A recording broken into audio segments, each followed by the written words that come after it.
Welcome back. Art celebrates African heritage, weaving tradition and creativity into a vibrant tapestry of cultural expression.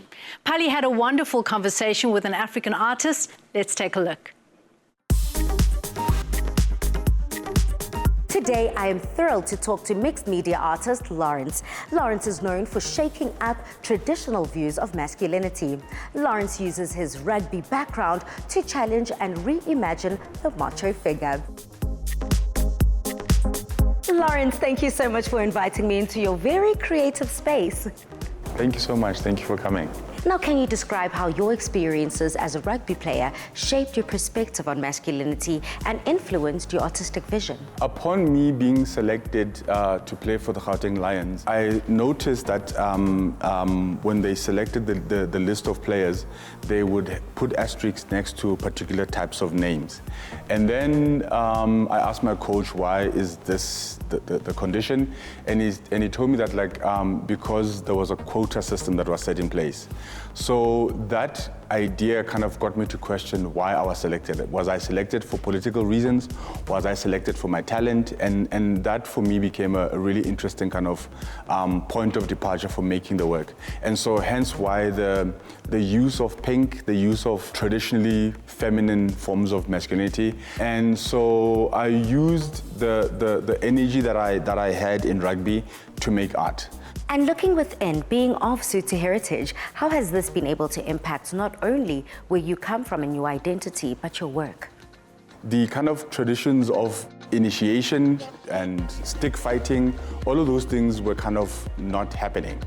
And so for me, that missing part was filled in with sport, with kind of traveling between Welkom and Soweto, and thinking about how these traditions are in a flux. They're constantly changing, but at the same time, they have a sustained essence. I'm Sotho speaking, but I hang around with Afrikaans boys, I hang around with Sotho boys, I hang out with Zulu boys, and for me, that is kind of the formation of tradition, and for me that kind of idea of constructing identity as you go along is part and parcel of what I make in the work.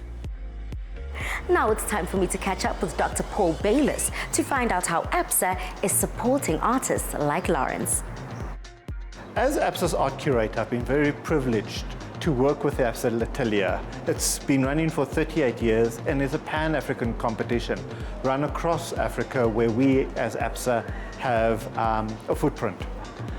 The competition is focused on young emerging artists, giving them a footprint into the visual arts industry and helping to build up their brand within their respective country. How do you interpret the concept of visual storytelling in the context of heritage? As we come into September and we are celebrating Heritage Month in South Africa, we're celebrating the culture, the diversity that makes South Africa what it is. And artists play that important role because they're coming across different cultures, they're coming across different language, they're giving a voice to those people that might not necessarily have a voice and share those people's stories where before we might not be able to hear those stories. Artists play that role for us and bring to the fore important aspects of identity, society, culture, and what makes us truly South African. We thank you so much for joining us, and we hope you've learned more about the Absa L'Atelier initiative and artists just like Lawrence, reminding us that art can be funny, art can be beautiful, but most importantly, art can be healing.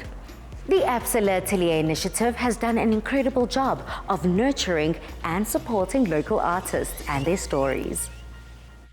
There are stories of dreamers, and we're inspired by them all. We invite you to write your story with us. Your story matters. Absa.